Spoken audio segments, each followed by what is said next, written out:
difícil descrever aquela semana, a semana antes da crucificação de Jesus. Ele destruiu nossas impressões de 3 anos.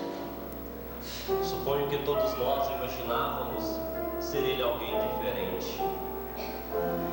As ações de Jesus não eram típicas de um rei, mas eu reconheci desde o início que ele era um homem fora do comum. Com uma só palavra de Jesus, os cegos viam, os coxos andavam, os mortos voltavam a viver. Até os leprosos se tornavam limpos com um toque de sua mão. Não, ele não era um homem como qualquer um. Eu, como médico, eu via mais. Eu via nos olhos de Jesus o terrível peso que ele carregava durante o seu ministério. Um fardo de compaixão e amor por todos. Não estávamos acostumados a sentir isto da parte de um rei.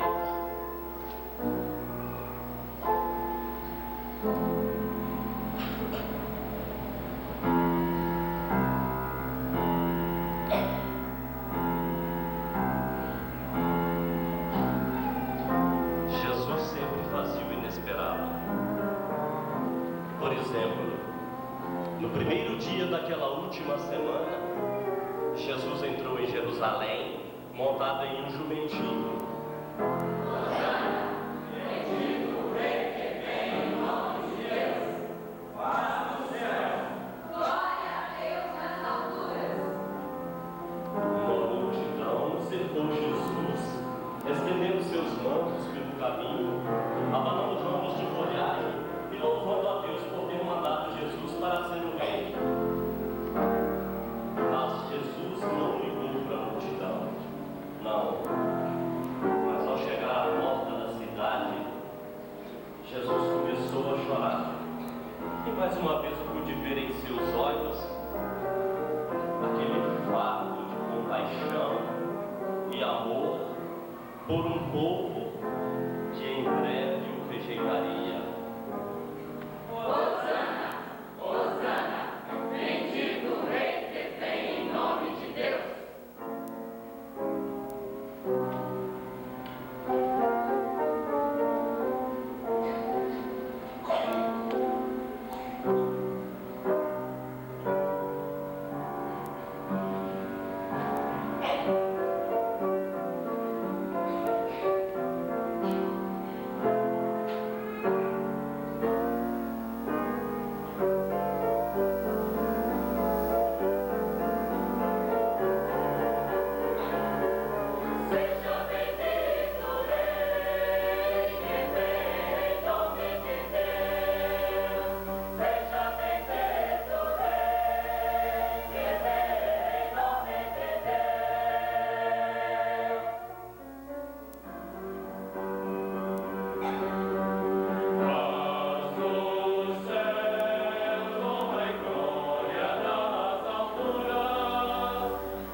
tomar aquela refeição conosco.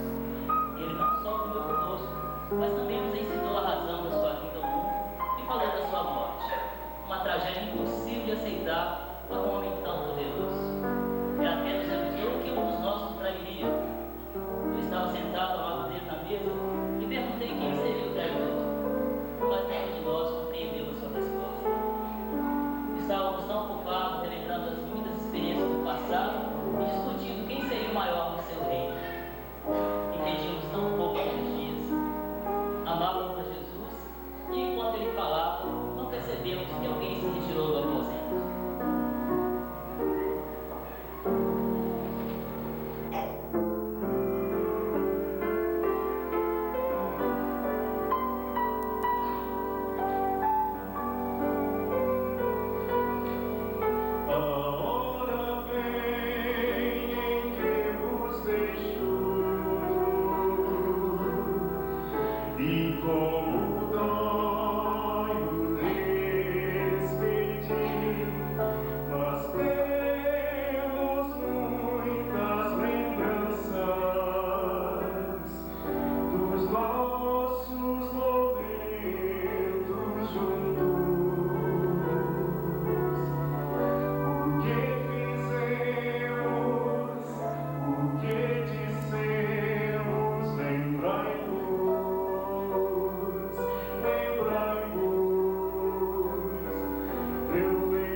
e ele nos disse: vigiem aqui e orem. Ele então foi mais adiante e começou a orar a Deus sobre os seus problemas. Pensávamos ser tão corajosos, nós o protegeríamos até o fim, contra qualquer oposição. Mesmo ali, nós não tínhamos a mínima ideia do que estava por acontecer a Jesus e a nós. Nosso querido mestre chorava em agonia e nós simplesmente nos deitamos no escuro para dormir.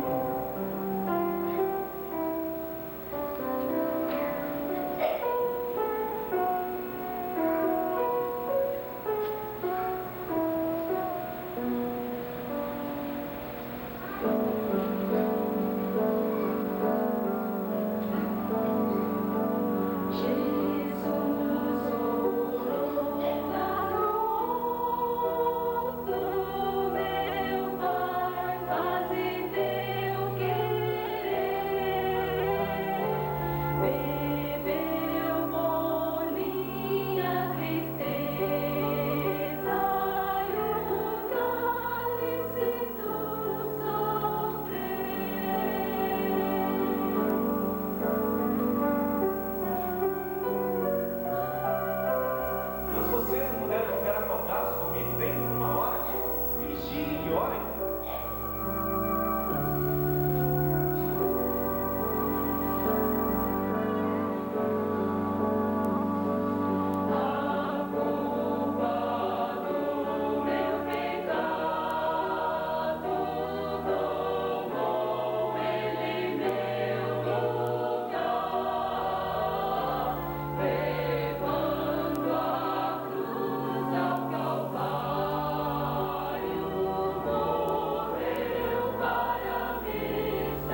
sacerdote, sendo acusado falsamente, e eu não compreendi as acusações.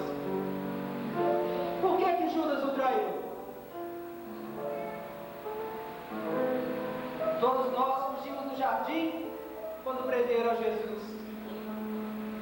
Mas eu segui de longe e entrei no pátio sem que ninguém me visse.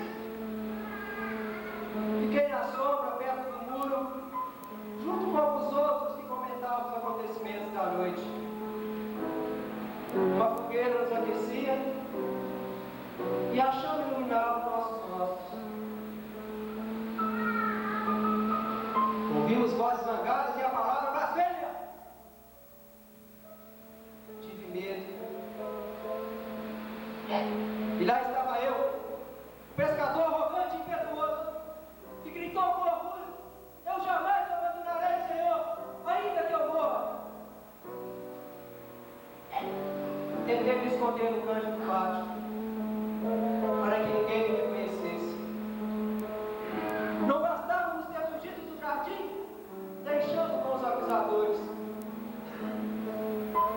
E na escuridão da noite mais trágica de toda a história, eu fiz exatamente aquilo que jurei jamais fazer.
tinham voltado ao lugar na minha frente.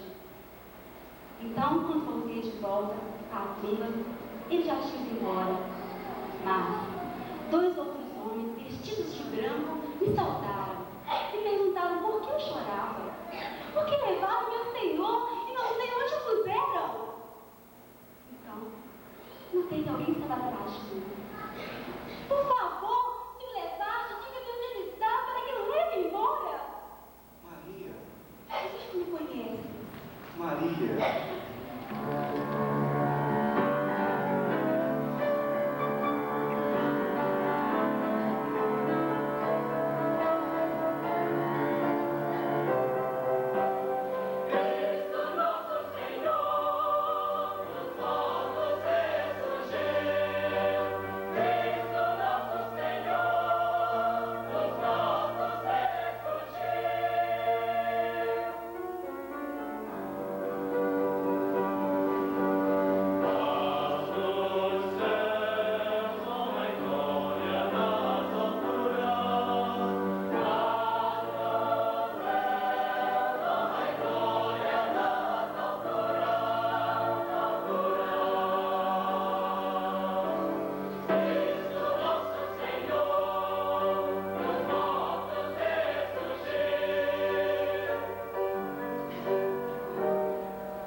Ao estudarmos trecho da palavra de Deus, estudamos o passado.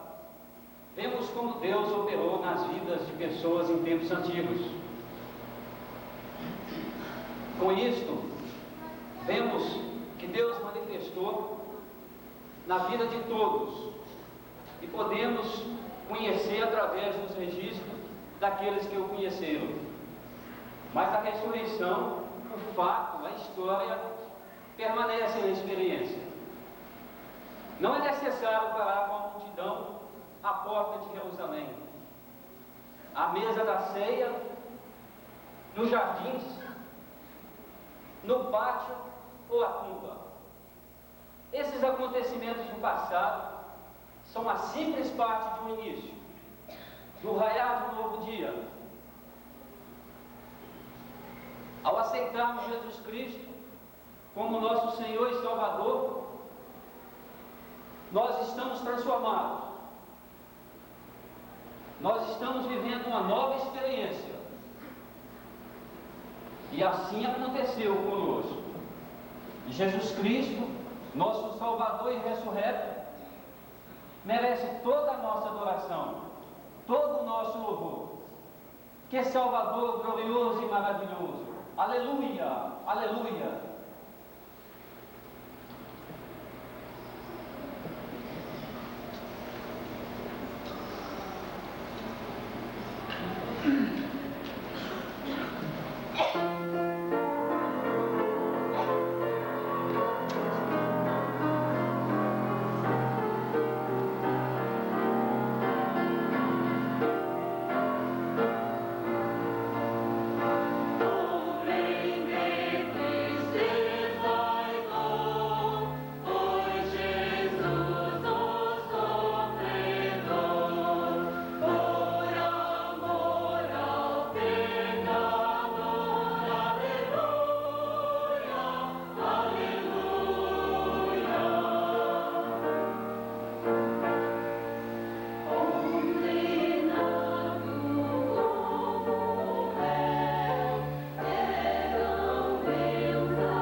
Vários quadros passaram diante dos nossos olhos nestes minutos.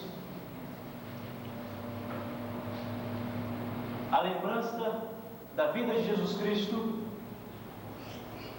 algo que marcou a história. A passagem de Jesus Cristo no mundo dividiu a história em duas: antes de Cristo e depois de Cristo. Jesus, o personagem central do mundo. A morte de Jesus Cristo, algo que fala profundamente no nosso coração, quando sentimos o sofrimento de Cristo, quando sentimos a dor que Ele passou, e quando nos conscientizamos que foi pelos nossos pecados, que foi pelo meu pecado, que foi pelo seu pecado. A morte de Cristo não se foi em vão. A morte de Cristo teve um significado especial. A morte de Cristo foi para a salvação do homem, a nossa salvação. Mas há algo mais especial do que a morte de Cristo na sua história. Porque nós sabemos que os grandes líderes, os fundadores de várias religiões, viveram a sua mensagem, pregaram, tiveram seus discípulos, mas no fim eles morreram, assim como Cristo também morreu. Mas há uma grande diferença entre os líderes, quando nós vemos Maomé, lembramos de Buda, Confúcio, Allan Kardec, grandes líderes que morreram, baixaram a sepultura, mas não voltaram. Cristo ressuscitou dos mortos. Lucas, no capítulo 24, versículo de 1 a 6, nos fala da ressurreição de Cristo. Nos fala daquele momento glorioso, daquela manhã maravilhosa, a alegria que irradiou o coração daquelas mulheres, daqueles discípulos que foram ver o seu sepulcro e ele estava vazio. A grande diferença de Jesus Cristo para qualquer outro é a sua ressurreição. E essa ressurreição marcou a vitória de Cristo sobre a cruz, sobre a morte, Satanás esmagado, porque todos morrem, mas só Cristo ressuscitou, e ressuscitou para a nossa salvação.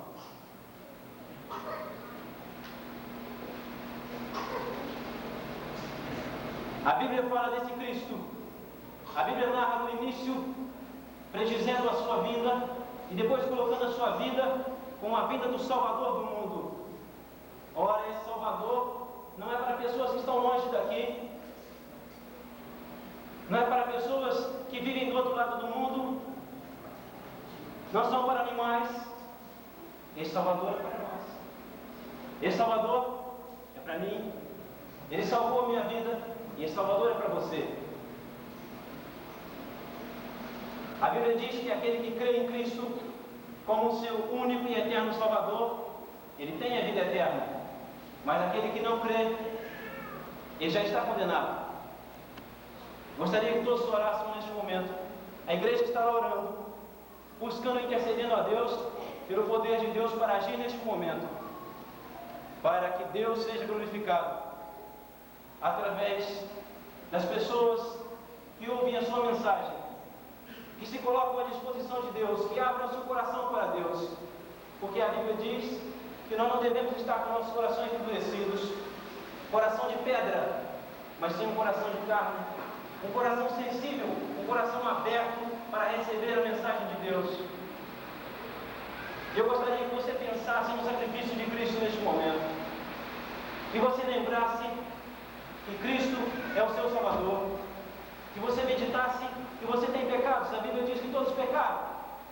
A Bíblia diz que não só alguns pecaram, mas que todos pecaram, e todos carecem da glória de Deus. E você, meu amigo que está aqui, que ainda não conhece esse Cristo, que ainda não tem essa certeza de salvação em seu coração, gostaria que você meditasse nesse instante. Gostaria que você pensasse na realidade da sua vida, que é um vapor, ela aparece por um pouco e depois se desvanece.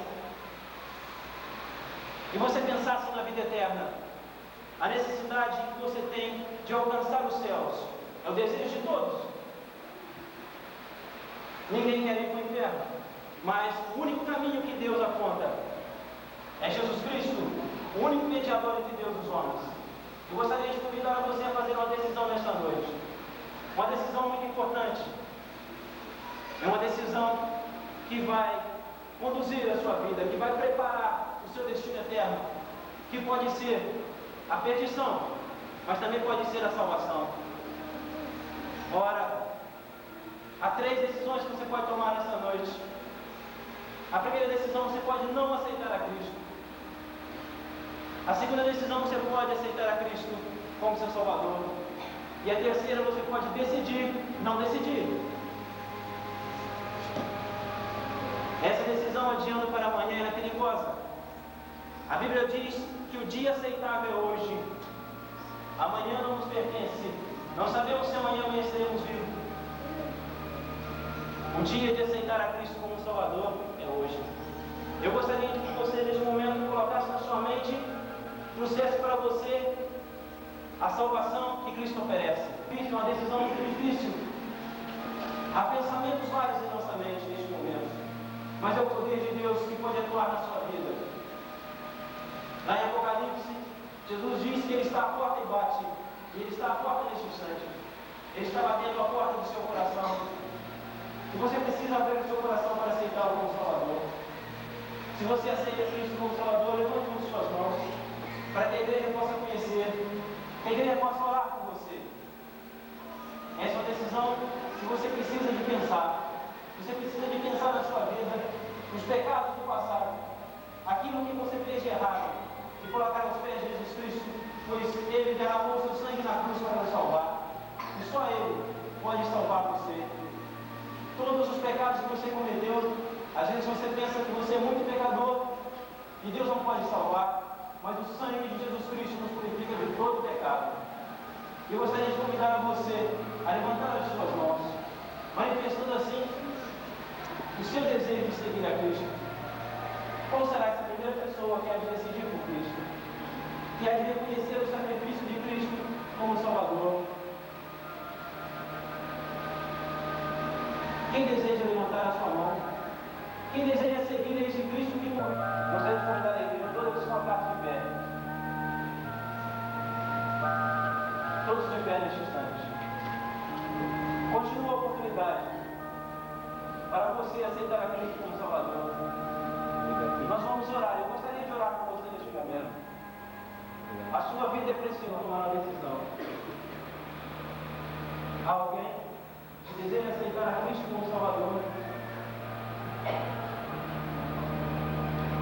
Se não há, vamos orar neste instante, agradecendo a Deus pelo seu poder manifesto em nosso meio, pela salvação alcançada por nós, e que Deus dê uma outra oportunidade a você, que não tem a Cristo como Salvador, e reconhecê-lo como Senhor da sua vida.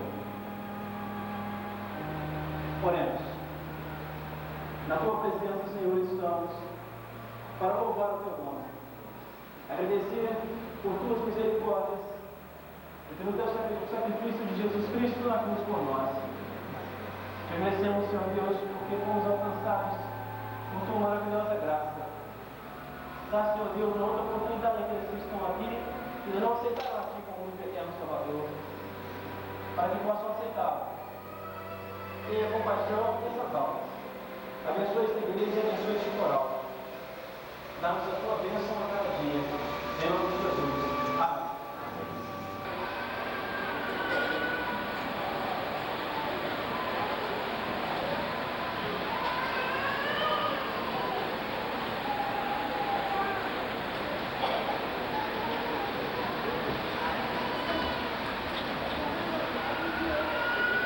Enquanto nós cantamos esse sempre juntos, para dar essa oportunidade importante, nós queremos agradecer mais uma vez a todos os coristas que prepararam durante um longo tempo para